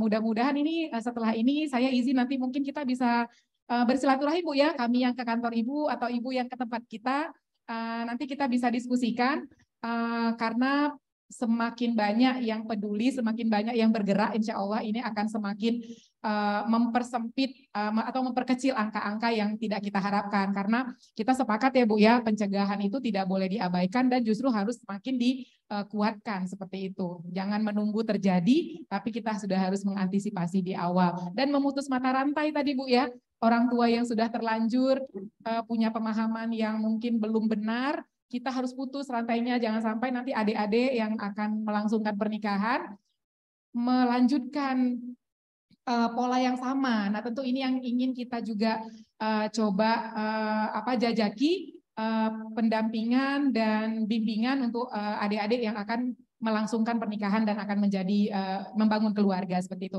Bu Sri, sekali lagi terima kasih ya Bu ya untuk supportnya. Sama-sama Ibu Rizda, terima kasih. Terima kasih Ibu Sri Gustini. Kemudian juga kepada ibu-ibu yang di Zoom yang lainnya. Apakah ada yang ingin? Ada. Ya Ibu, silakan Ibu. Kami persilakan Ibu yang di Zoom untuk mengajukan pertanyaan. Langsung saja kepada Ibu narasumber. Oke, Assalamualaikum warahmatullahi wabarakatuh. Baiklah Bu, menarik sekali diskusi hari ini. Kita sudah mengetahui begitu banyak permasalahan yang terjadi di dalam keluarga yang imbasnya adalah kehidupan anak-anak kita selanjutnya. Nah, saya memperkenalkan diri, nama saya Sumiati Heria. Saya dari Lembaga Mitra Sejati Perempuan Indonesia, Bu. Nah, mungkin Ibu sudah kenal. Kalau Mitra Sejati Perempuan Indonesia itu adalah sebuah lembaga yang bergerak dalam bidang pemberdayaan perempuan dan penguatan perempuan khususnya yang pengambil kebijakan, Bu. Nah, jadi kita lebih kepada advokasi kebijakan dalamnya. Nah, yang seperti itu. Namun yang ingin saya sampaikan pada kesempatan kali ini, saya ingin menyampaikan bahwasanya sebenarnya Bu, di dalam program di tingkat desa itu ada namanya Bina Keluarga Remaja. Nah, selama ini itu kurang dilirik, Bu. Jadi kalau di desa kami, saya kebetulan tinggal di Aceh Besar, di kawasan Kecamatan Darussalam, Desa Lamduro, Bu. Jadi dari seluruh kecamatan ini hanya kami yang punya kelompok Bina Keluarga Remaja. Yang di dalamnya adalah ibu-ibu, betul seperti Ibu katakan tadi. Jadi harapannya setiap pertemuan itu kita bisa menghadirkan bapak-bapak, tapi sulit. Nah, ketika menganggap itu adalah pertemuannya ibu-ibu PKK, yang dihadirkan adalah istri-istrinya seperti itu. Harapan kami yang berhadir itu adalah keluarganya. Jadi banyak informasi-informasi yang bisa didapatkan sehubungan dengan pembinaan anak hingga sampai remaja. Remaja yang kami anggap di sini adalah umurnya 10 sampai 24 tahun, Bu. Nah, jadi pembinaannya dilakukan kepada ibu-ibunya. Jadi sifatnya seperti yang Ibu lakukan hari ini, berdiskusi. Jadi apapun permasalahannya itu akan diulas di setiap pertemuan bulanan itu. Nah, harusnya itu menjadi salah satu upaya preventif untuk menghadapi persoalan kita hari ini. Nah, seperti itu. Itu adalah salah satu upaya. Nah, jadi ini saya coba gerakkan untuk di kecamatan ini, inilah yang baru ada. Jadi kita sampai hari ini materinya sudah sampai kepada materi tentang pengenalan apa itu Undang-Undang Perlindungan Anak, apa itu Undang-Undang Perlindungan Terhadap Perempuan, kemudian bagaimana mengatasi anak dengan menggunakan gadget. Kita sudah sampai seperti itu, menginformasikan kepada ada sekitar 25 sampai 30-an keluarga yang sudah mendapatkan informasi sepintas lalu, dan itu sangat disupport oleh masyarakat. Karena di mana-mana itu jarang dilakukan, Bu, yang hal-hal seperti itu. Nah, akan sangat kita harapkan adanya seperti Ibu katakan tadi, perlu coach yang memang bahwasanya setiap ada perkawinan itu maunya ditindaklanjuti dengan pendampingan. Nah, jadi keluarga yang baru menikah itu harus jika ingin mendapatkan perubahan ya Bu ya. Karena kalau misalnya kita menganggap keluarga yang lama ya akan terus seperti itu. Neneknya begitu, ibunya begitu, dan seterusnya. Dan itu sulit untuk berubah. Nah, walaupun informasi hari ini begitu mudah didapat, namun tanpa adanya pendampingan, itu tak akan mudah untuk dilakukan. Nah, saya pikir cuma itu, Bu. Assalamualaikum warahmatullahi wabarakatuh. Waalaikumsalam warahmatullahi wabarakatuh. Ibu Suryati, makasih banyak ya Bu. Tadi minta maaf saya tidak terlalu familiar dengan organisasinya. Izin ya Bu, karena saya sejak ditugaskan di dinas ini selalu memang di bidang perlindungan anak. Nah, jadi memang aktivitas terkait dengan perempuan, pengambil kebijakan, kepemimpinan perempuan, perempuan pekerja, seperti itu. Jadi itu hanya terdengar selintas seperti itu, tidak terlalu di apa namanya diintervensi gitu Bu ya. Jadi mengikuti diskusi-diskusinya secara tidak intensif seperti itu, tapi kita tetap sepakat bahwa perempuan dan anak itu tidak bisa dipisahkan karena dia menjadi memang ya satu kesatuan seperti itu, satu paket gitu ya. Nah, kita sangat apresiasi nih ya kalau untuk di kecamatannya Bu Suryati udah berjalan BKR-nya Bu ya. Nah, kalau bicara tentang kelembagaan pemerintah, BKR ini kan adanya di BKKBN. Nah, untuk di daerah kabupaten kota dia juga lengketnya kan di DP3A ya Bu ya. Aceh Besar juga sama. BKKBN-nya itu ada di Dinas PP-nya. Nah, selain Bina Keluarga Remaja kan juga ada mulai dari bawah Bu ya, Bina Keluarga Balita, Bina Keluarga Remaja, dan kemudian nanti ada Bina Keluarga Lansia lagi. Nah, benar seperti Ibu sampaikan, nah ini kalau di dinas kita ada satu bidang tersendiri yang kemudian mengelola ini juga, yang kita juga saling berkoordinasi. Karena kalau di BKR itu yang diintervensi orang tuanya ya Bu ya. Nanti di peak R-nya baru si remajanya seperti itu. Jadi dua-duanya diintervensi. Orang tuanya dapat penguatan bagaimana mendampingi anak remaja karena tadi ya tantangannya sudah berbeda. Si anaknya juga dapat penguatan bagaimana menyiapkan dirinya menjadi seorang remaja dan pemuda seperti itu. Nah ini kalau berjalan ini sebenarnya sangat ideal ya seperti itu. Tapi ya itulah ya yang kita sampaikan tadi belum semuanya berjalan seperti mandat regulasi atau undang-undang yang ada atau aturan yang ada. Nah, tapi ketika ada sosok-sosok inisiator seperti Bu Suryati ini harus diperbanyak, Bu. Bisa di-cloning nggak, Bu? Bisa ditaruh Ibu satu lagi di tempat di kecamatan yang lain gitu, biar makin cepat gitu. Jadi begini Bu, saya hari ini bersama dengan yang tadi Mitra Sejati Perempuan Indonesia itu, saya kan masuk hanya melalui itu. Jadi saya resah seperti itu melihat apa yang dilakukan selama ini oleh masyarakat kita ketika memberikan ada program misalnya contohnya posyandu. Itu sebenarnya posyandu bagus sekali. Namun yang ada hanya memberi makan, timbang, kemudian penyuluhan dan itu tidak ada penguatan tindak lanjut. Nah, pendampingannya kurang, sangat kurang menurut saya. Jadi tidak ada data yang memang betul-betul menguatkan masyarakat itu. Ada nggak perubahan? Bulan ini begini, bulan depan begini, atau 3 bulan sekali gitu? Ada nggak yang melakukan survei gitu, evaluasi apa yang sudah dilakukan? Dan itu tidak ada, Bu. Dan ketika ada rapat koordinasi di kecamatan atau misalnya rapat koordinasi nanti di tingkat kabupaten, itu pun ya begitu saja. Paling ada kalau nanti ketahuan ada yang ada stunting, ini baru gimana apa yang melakukan. Nah itu aja. Jadi memang sistemnya seperti itu. Kalau memang sudah terjadi baru. Jadi pencegahan itu memang sulit. Nah itu kan pendampingan khusus. Jadi hari ini jujur aja kita katakan, ini uang ada loh di setiap desa. Nah seperti itu. Hanya saja kapasitas orangnya juga itu juga jadi masalah gitu Bu. Nah, jadi saya secara pribadi mendekati langsung pihak BKB di kecamatan misalnya. Dan hari ini saya belum tahu bagaimana tindakan saya ini mempengaruhi pihak di kabupaten. Nah, karena yang mereka itu punya program sendiri. Nah, jadi apa yang saya lakukan ini seharusnya bisa menjadi bargaining untuk desa-desa lain. Jadi contoh, jadi saya lakukan sendiri. Saya ajak aja desa tetangga ada 2, siapa yang mau ada. Nah, begitu muncul, ternyata program Bu Sumi itu seperti itu. Itu harus dilakukan. Tapi gimana yang memulainya? Nah, jadi itu tergantung kapasitas lagi di desa tersebut gitu. Memang agak sulit memunculkan orang-orang, bukan maksudnya saya memuji diri, bukan. Maksudnya untuk mencari orang seperti saya itu mungkin ada gitu. Cuman untuk mereka mulai bergeraknya itu yang sulit. Nah, karena itu semua tergantung dari kepribadian masing-masing orang lagi tadi gitu.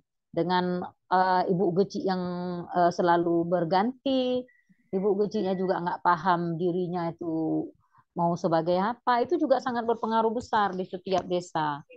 Dan iya Bu, dan di beberapa desa lain yang muncul kalau di wilayah kecamatan saya itu sudah ada 2, itu pun pos remaja. Jadi pos remaja itu cuman kasih PMT saja, pemeriksaan selesai. Jadi gimana tindak lanjutnya wallahu alam. Nah, itu juga. Jadi pos lansia begitu juga. Jadi pos lansia begitu juga, periksa, kasih PMT, selesai. Nah, tindak lanjutnya seperti apa? Harusnya ada nggak pembinaan keluarga yang menjaga lansia itu bagaimana? Nah, itu nggak ada. Nah, jadi apa masalahnya sekarang? Jadi kalau menurut saya yang saya lihat, ketidakseriusannya desa menanggapi permasalahan yang ada di desa. Tidak paham mungkin. Nah, itu kalau menurut saya mungkin tidak paham atau bagaimana, dan kita kembalikan lagi lah wallahu alam seperti itu. Tapi kan ketika nanti terjadi sesuatu, oh ini rupanya begini. Siapa yang mau disalahkan? Kembali lagi, itu salah keluarganya. Nah, siapa yang maksudnya siapa yang harus bertanggung jawab untuk semua permasalahan yang ada di desa? Kembali lagi, ada Pak Kecil dan Tuhaput. Nah, itu contohnya yang di desa tadi. Nah, kalau kita lembaga dari pusat, misalnya contoh P3A, itu kan menunggu laporan, Bu. Kalau ada. Kalau enggak ada, ya kita lihat lagi tiba-tiba kejadian. Nah, ya begitu. Makanya menurut saya penting sekali jika juga P3A itu juga melakukan yang seperti tadi. Misalnya gini, Bu. Dari seluruh kota Banda Aceh itu kita ambillah di wilayah-wilayah rentan itu, ambil setiap satu kecamatan status sebagai desa percontohan untuk program yang tadi yang Ibu katakan tadi, program pencegahan tadi itu, program pendampingan khusus keluarga khusus tadi itu. Itu menurut saya suatu hal yang sangat menarik. Desa tetangga. Sebentar Ibu, kami mohon maaf Ibu. Ya, Ya. maksud Ibu kami sudah mengerti kan. Terima kasih Ya. banyak Ibu Waktu atas ya Bu ya. usaha Ibu ya. Ya, untuk pembinaan di desa maksudnya Ibu ya. Jadi karena waktu Ibu-ibu. Itulah karena waktu. Nah, Nanti karena lain waktu, kali kita berbincang-bincang lagi. Udah sebentar lagi kita akan memasuki waktu sholat asar ya. Ya. Kami mohon maaf Ibu-ibu yang dihadir secara langsung. Kita belum bisa mengajukan, ada hal-hal yang didiskusikan. Jadi karena waktu Ibu-ibu. Jadi terima kasih banyak Ibu-ibu yang hadir melalui Zoom atas kebersamaan bergabung bersama kami. Terima kasih banyak Ibu Sri Gustini, ibu-ibu yang lain. Kemudian terima kasih juga ibu-ibu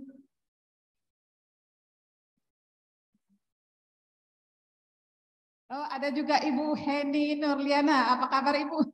Ibu Hakim kita, Ibu Ketua dari Mahkamah Syariah Kota Cane.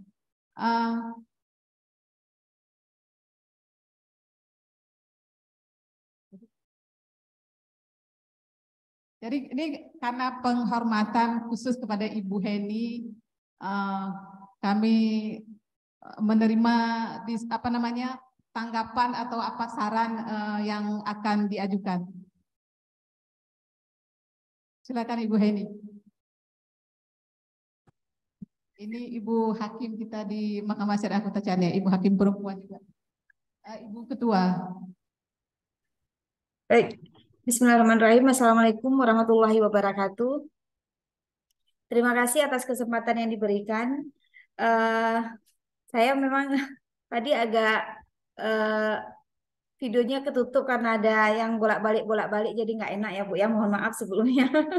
Jadi saya sangat tertarik dengan apa yang disampaikan oleh Ibu.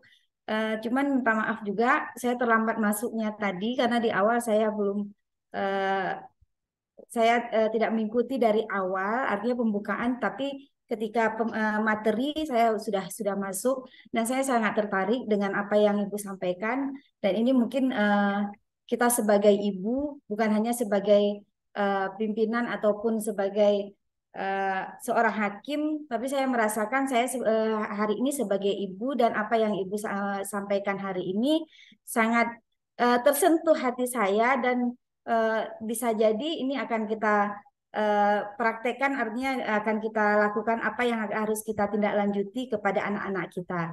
Dan ini suatu yang sangat bermanfaat bagi saya, dan saya sangat apresiasi untuk Mahkamah Syariah Banda Aceh yang telah membuat acara ini, terutama Ibu Wakil Ketua dan Ibu pematerinya. Terima kasih banyak atas masukan-masukannya. Semoga dan ini sangat bermanfaat buat saya sendiri pribadi ya Bu ya. Sekian saja dapat saya sampaikan. Terima kasih. Wassalamualaikum warahmatullahi wabarakatuh. Assalamualaikum warahmatullahi wabarakatuh. Terima kasih banyak Bu Heni. Selamat bertugas kembali.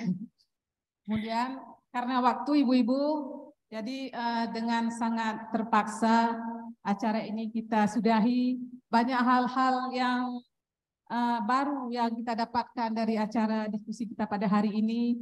Rasanya nggak cukup waktu ya Bapak Ibu-ibu untuk kita kupas ya masalah anak dan perempuan. Terima kasih juga ibu-ibu yang hadir melalui Zoom, juga ibu-ibu yang hadir di langsung acara di Mahkamah Syariah Banda Aceh. Kemudian kita beri aplaus untuk ibu narasumber kita pada hari ini.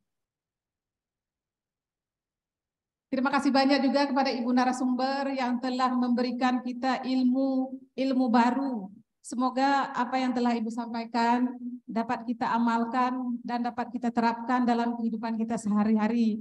Juga kepada ibu narasumber kita berdoa semoga ilmu yang telah ibu berikan kepada kami semoga menjadi amal jariah ibu yang akan memperberat timbangan amal kebaikan di akhirat kelak.